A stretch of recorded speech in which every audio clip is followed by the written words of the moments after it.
Good morning, good afternoon, good evening. Hi, I'm Lisa Ackberry, your hair doctor, and I'm really excited about this show today because we're going to talk about chemical services. And the reason I'm excited is because so many people are so confused about chemical services and transitioning. Now, I know a lot of you who've made the change and made the transition, you're comfortable with that decision. But so many are not comfortable with the decision they made. So many aren't sure what they want to do. So many don't understand about chemicals and why they're problematic. So we're going to talk about that today. But first, I want to get to your questions. I hope you all are well today. And I'm going to make sure I can get this video up because I tell you, that a few weeks ago we had some technical difficulties. Whew, and that just really wore me out, and I was just not happy about that. But anyways, comments and questions. First, thank you. That's someone made a comment. I love you. I love you too. You know I love you. My family, I love you guys. Okay, it says another one says another great video. Thank you. And next person said, ask a question. She said, you said you can treat or trim your ends. That applies to relaxed hair as well? Yes, it does. It applies to any hair. Trimming is to create shape, to give you a little, for grooming purposes. That's really what it should be used for. Now, it also can be used if you cannot treat your hair or refuse to treat your hair or don't know how to treat your hair. So if you don't treat the ends, you have to trim them because they'll peel back into the healthier hair. So that's correct, and that's relaxed or natural. All right, have you ever had a client with scarred alopecia that you were able to help them grow back some of their hair? Well, if the follicle is scarred, that usually means that follicle has been destroyed. Now, hair follicles travel in these little pockets we call follicular units. Now, follicular units, there could be 1, 2, 3, 4. Most cases, they're upward 2 to 4. In some cases, 5. It's all genetically linked, depending on that individual. Now, usually with one follicle, that's usually along the front hairline. But anyways, back to your question. Some cases, there are follicles within the units that are scarred. And some of that scar tissue may have overlapped, so there's special treatments for that. And only if it's not hardened to the point where it's scarred a follicle beside it. But if it's just a follicle within that unit that's scarred, sometimes the ones around the follicles within that unit are just blocked. The blocked follicles here can re-emerge because they're already growing. The follicle is functioning internally.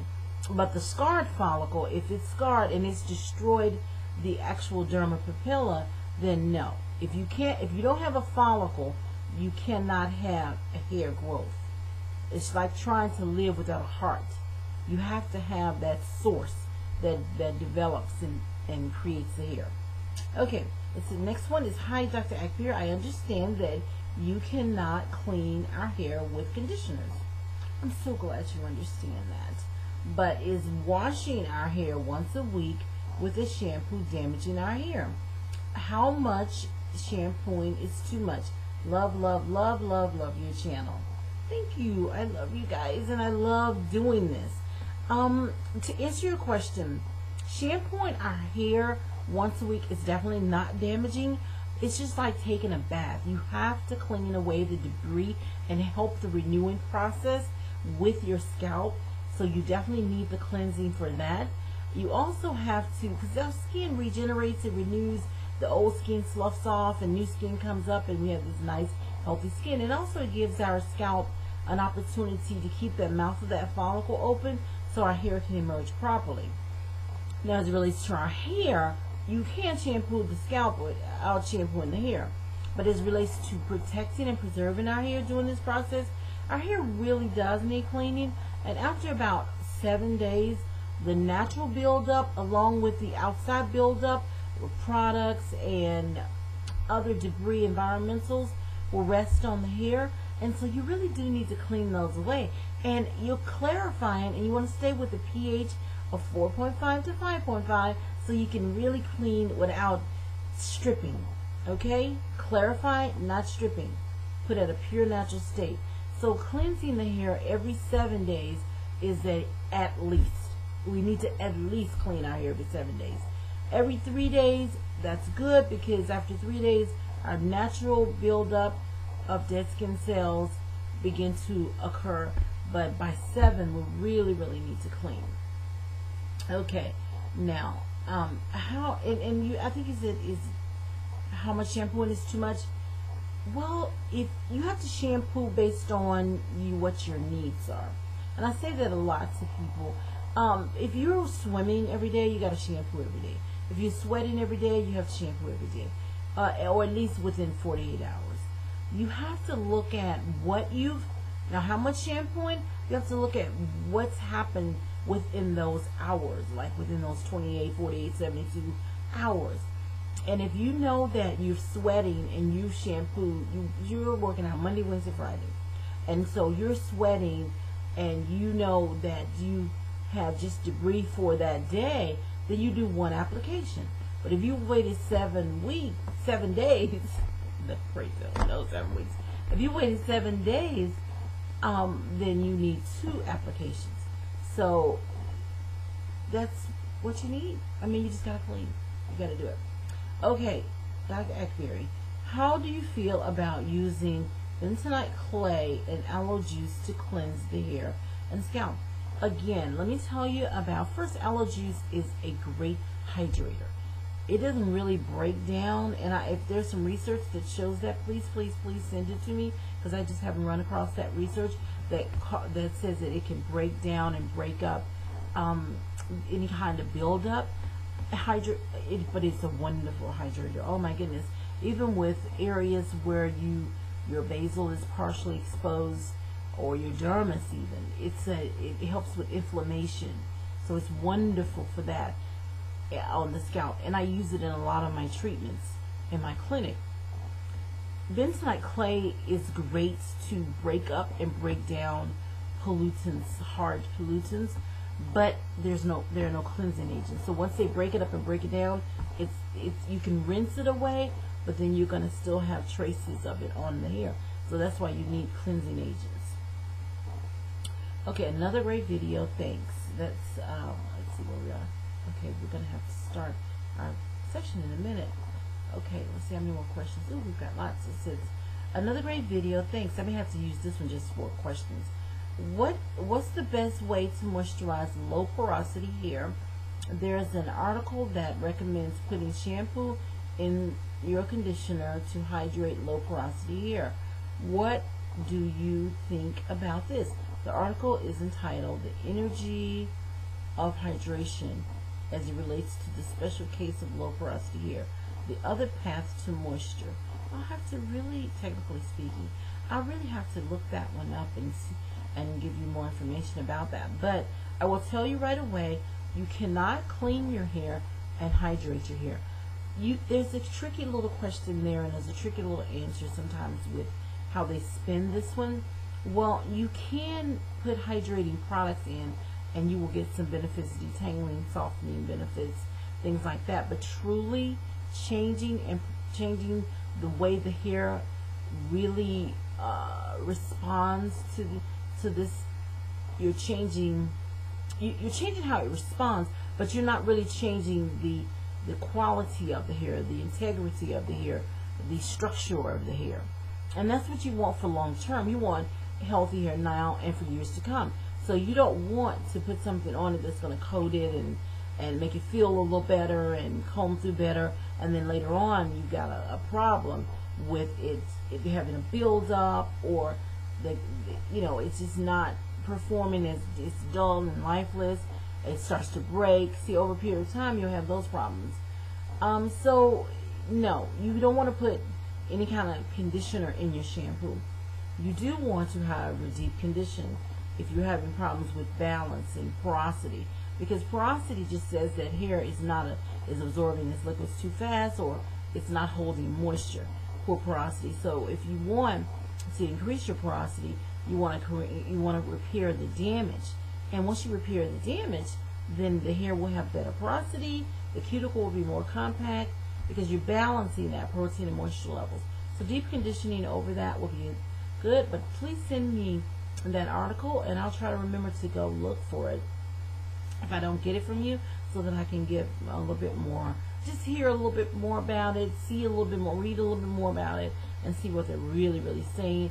And this may be what they're saying, because people say these types of things in articles all the time. Okay, it says, what do you think about Maxi Glide for relaxed hair? Or what about the GHD flat iron? You know what? I need to research these two. Well, I know Maxi Glide. I'm familiar with that one, but I need to research those two. And I'm going to remember, send myself a note here to research this. Excuse me. Let's see it right here. Guys, is it? I have all day. I am sitting here. Okay, let's open this up. And it's ticking, tick, tick, tick, tick, tick, tick.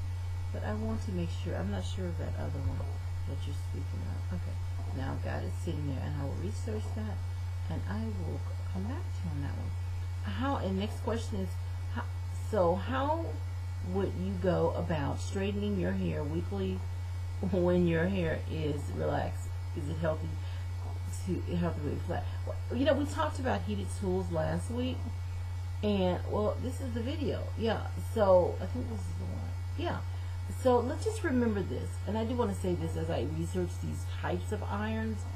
Just remember that any iron that has a bristle and the flat iron, it's not good, because it's going to, you got hot bristles tearing here.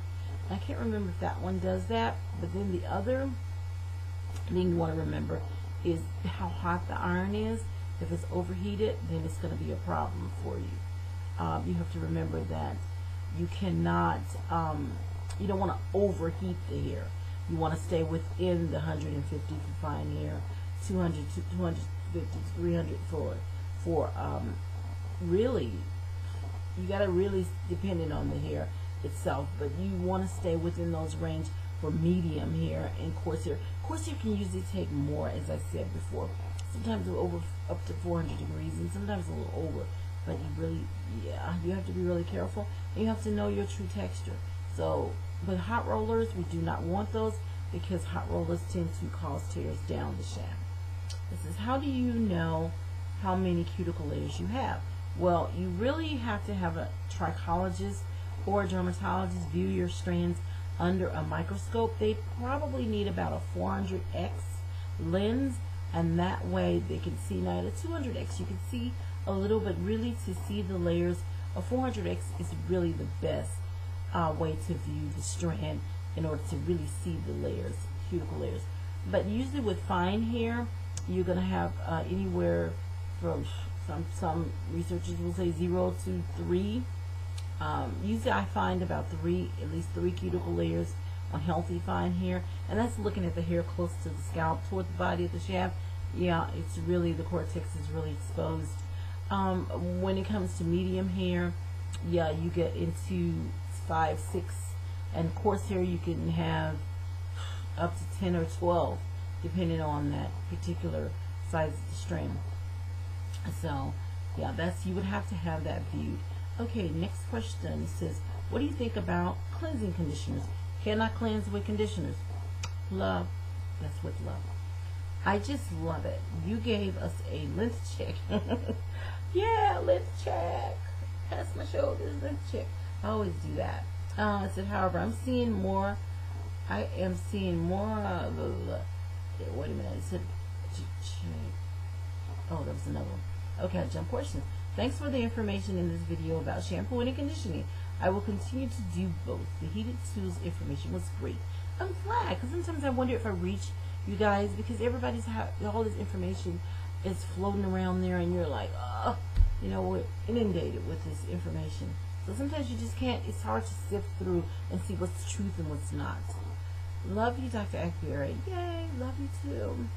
I am noticing a huge difference in the amount of hair I'm shedding, and I have fewer single strand knots. However, I am seeing more split ends. I have 2 in 1 strand, and on some strands it looks like the opening or tear is, I'm not sure what she's saying there. This is, I know it's coming from the ends being dehydrated and twisting in myself. Okay, first, if you know it's dehydration, then the answer is hydrate, okay? But twisting yourself is not a problem. You just have to make sure that when you do, and if you see this section right here, when you do, you have to take your ends, and you want to take, oops, get your hand out of the way here, and smooth with your forefinger and thumb, smooth your hydration, your moisture, and I recommend the Moisture Plus on your ends, and then you take both of them smooth, and when you twist all the way down, and you're making sure that once you get to the end, then you twirl, and you take your finger and you twirl all the way so that moisture goes all the way to the end, and it curls up into a little tiny spiral, okay? So that's how you do that. I mean, I could just leave that one out, man. Okay, I'll take it loose. Okay, so that's how you do it. But you know, guys, when I twist my hair, it makes it look longer, and I want it to look short today. All right, let's see. So the next question. So you know what you're doing wrong, just change it. Thank you. Now I know how to blow dry the right way. Yay. See, empowerment. But back to you about the twisting. Go to my website at lisaacbeer.com. I have some twist videos on it. It's not like the super stylish, creative stuff you guys are doing out there. Whew. But it's just about technique with me. It's about the right way to do it. But your creativity is off, the kids say, off the chain. I love it. Okay. Hello, Dr. Akbeer. I have a question. I did my big chop. Okay. I just do that because you don't have to chop. But anyway, she did it in October 2011. I went to the barber and I had my hair cut low in the fade. As the hair started to grow out, I noticed that I had straight ends sticking up. What could I do about that? A lot of times those straight ends come from that harsh brushing. So if you're using a brush, mostly with these low fades, if you're brushing, I was passing by this gentleman the other day and I was driving at my car and he was to the left of me and I was looking, and this man was, I mean, you would think a shoe shine. That's how he was brushing his head. I mean, he was brushing. So that will cause rips and tears, and it could cause straight ends. It could be hair type as well, multiple types, and just because your hair is shorter, as your hair grows out, those little straight ends that you have naturally are showing up. So it could be a number of things. I suggest that if you don't have a trichologist in your area, send me those strands and I'll look at them. I'll look at those straight strands and see what's going on. But once your hair gets longer, those should disappear in the whole mix of it all. Thanks for your video. Very informative. Can you please go over strand density, e.g. fine, medium, or coarse strands? I am of the opinion that most black women have fine to medium strands, and strand density gets confused with texture. Okay. Strand density, we're speaking of strand, if you're speaking of fine, medium, coarse, texture and type are the two, the way I differentiate. Whether it's a medium type, extremely kinky type, or slightly kinky type. But when it deals with texture, from what I'm reading with you, it sounds like we're talking about the same thing. Density, strand density. Density, how dense, we're either going to say how many strands, or we're speaking of how large the strand is. How dense in terms of how large, or how dense in terms of how deep, how many layers are there. We're speaking of those things. So we're kind of spinning here. And so I want to be sure of what you're speaking of. I'm not really sure. You said people get confused. I'm a little confused, to be honest with you, because I do know when we speak of hair density, how deep, how thick something is, but it can also mean in terms of how dense, how many. Okay, so if you're speaking large texture, you're speaking of size. Are you speaking of density, texture? You're speaking of how deep it goes into those layers. How dense are we? How many layers do we have within the actual shaft? And if you're speaking of density on the scalp, how many hairs per square inch do we have? So there's so many ways we could speak about density. So please, I'm a little confused. So I do apologize. I'm going to try to think on pray on that one because I'm not really sure what you're asking me. So that's another question I'm gonna copy, and then I'm gonna paste it over on my page that I started here.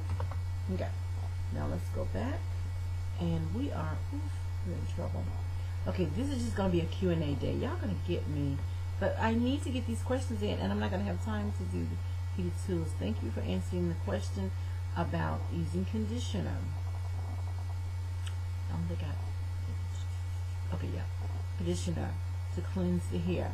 I always tell people you can't use conditioner to cleanse the hair, but that is the big thing in natural hair community these days. Yes, it is. The big thing is really the reason why it's such a big problem is because we really do not want, absolutely do not want to damage our hair. We do not want to dry out. We're afraid of drying out. Okay, and that's why I was trying to see if we can get to any, oh my goodness, chemicals. Let's do part of it today, so then y'all won't be so terribly mad at me. Okay, chemical services. And thank you guys for the questions. I love you. I love you. I love you. Thank you. All right, chemical services. Everybody's hair and scalp can be sensitive to chemicals. Because we talk about, oh, I'm sensitive to chemicals, I can't do chemicals. But your hair and scalp does not need to react negatively if a trained, educated professional applies the chemicals. You notice trained, educated, experienced professional applies your chemical. That means no kitchen tishing. Those of you who are getting chemicals. So call your girlfriends and say, hey, she's talking about chemicals. The ones who are not natural and who are wearing chemicals. When a chemical is applied to your hair, your body heat will draw it to your scalp. So we're not applying it to our scalp, we're applying it to our hair. But hair is an appendage of the skin, so it does get on the scalp. And if your hair and scalp is damaged, you will suffer a reaction. So you'll have a sensitivity. If your epidermis is worn and thin, then you're getting close to the basal layer, which means you're getting into the dermis, which means the pain receptors, the live tissue. The pain receptors are within that live tissue, and they will respond. Okay? They will respond, and you will have a sensitivity to it. So if you're sensitive to a chemical, that's because your scalp is damaged. You need to step back away, and we need to get on some cleansing and cleansing, conditioning treatments for our scalp, and then we can go back and allow that renewing process. Oh no, I didn't. I left my phone on. My phone is on, and I'm in the middle of a blog. Okay, so, all right, let's see. Okay, and they're just still talking. Okay, I guess I have to talk to them. Oops. I'm in the middle of a blog. Okay, I think they got the message and they hung up. Okay, it may ring again. I didn't turn any phones off today, guys. Y'all forgive me. Okay, well, it's 24. Okay, alright. I am just, you can see I feel like home with y'all because I just stop and do everything. Let's see.